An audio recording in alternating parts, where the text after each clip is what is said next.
ఒక సామాన్య పౌరుడు తన కష్టాల గురించి అధికారులపై ప్రశ్నిస్తే ఇలా ఘోరంగా చంపేస్తారా?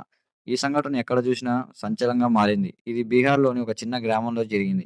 ఇతని పేరొచ్చి భారత్ తివారీ. ఇతను అయితే తన గ్రామంలోని ఎన్నో కష్టాలను అధికారులపై తెలియజేస్తూ సోషల్ మీడియాలో అనేక విధాలుగా పోస్ట్ చేస్తూ వచ్చాడు.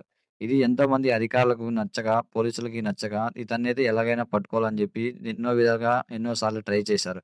అయితే చివరికి అతనైతే ఒక ఫేస్‌బుక్ లైవ్‌లో ఉండంగా అతన్నైతే పట్టుకొని ఇంటి వద్దకి వచ్చారు. అయితే అతని చేతిలో పిస్తోల్ చూసి, "ఈ పిస్తోల్ ఎక్కడిదని?" ప్రశ్నిస్తూ ఉండగా అతనైతే పారిపోయాడు. అలా విధంగా పోలీసులైతే అతన్ని ఎన్‌కౌంటర్ చేసి చంపేశారు. అయితే అతను చివరికైతే సరెండర్ అయిపోతా అని చెప్పి పిస్తోల్ వదిలేశారు.